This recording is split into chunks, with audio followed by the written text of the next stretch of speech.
ឯកឧត្តមខួងស្រេងអភិបាលរាជធានីភ្នំពេញបានណែនាំឲ្យក្មួយៗដែលជានិស្សិត JLP អាហារូបករណ៍រដ្ឋាភិបាលនៃប្រទេសហុងគ្រីត្រូវសិក្សារៀនសូត្រឲ្យបានខ្លាំងក្លានិងធ្វើយ៉ាងណាទាក់ទាញឲ្យនិស្សិតក៏ដូចជាមិត្តភ័ក្តិបរទេសមកទេសចរស្រុកខ្មែរឲ្យបានច្រើនការណែនាំបែបនេះរបស់ឯកឧត្តមខួងស្រេងបានធ្វើឡើងនារសៀលថ្ងៃទី18ខែសីហាឆ្នាំ2026នេះខណៈជួបសំណេះសំណាលជាមួយក្រុមនិស្សិត JLP អាហារូបករណ៍រដ្ឋាភិបាលនៃប្រទេសហុងគ្រី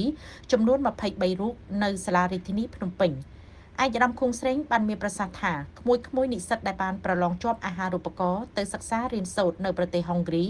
ត្រូវសិក្សារៀនសូត្រឲ្យបានខ្លាំងដើម្បីយកចំណេះវិជ្ជាទាំងនោះមកអភិវឌ្ឍប្រទេសកម្ពុជាយើងឲ្យរីកចម្រើនជឿនលឿនคล้ายជាប្រទេសមានចំណូលខ្ពស់នៅឆ្នាំ2050ការប្រឡងជាប់ជានិស្សិតអាហារូបករណ៍របស់ក្មួយៗគឺជាមោទនភាពរបស់កម្ពុជាយើងហើយក៏ជាការបង្ហាញឲ្យឃើញពីខួរក្បាលដ៏វៃឆ្លាតរបស់កូនខ្មែរមិនចាញ់និស្សិតបរទេសនៅលើពិភពលោកនោះឡើយ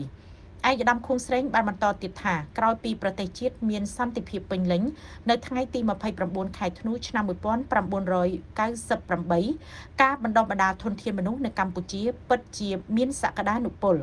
ជាក់ស្ដែងពីមួយឆ្នាំទៅមួយឆ្នាំសិស្សានុសិស្សដែលប្រឡងជាប់បាក់ឌុបទទួលបាននិទេស A កាន់តែច្រើនឡើងការសិក្សារៀនសូត្រមិនមែនបញ្ចប់ត្រឹមការសិក្សានៅតាមសាលារៀនប៉ុណ្ណោះទេពលគឺត្រូវរៀនឲ្យទាន់បច្ចេកវិទ្យារៀនសូត្រជារៀងរហូតដើម្បីដណ្ដើមបានទីផ្សារការងារនៅលើពិភពលោកជាមួយគ្នានោះដែរឯកឧត្តមខួងស្រេងក៏បានលើកឡើងពីបទពិសោធន៍ដែលឯកឧត្តមបានសិក្សារៀនសូត្រជានិស្សិតអាហារូបករណ៍នៅសហភាពសូវៀត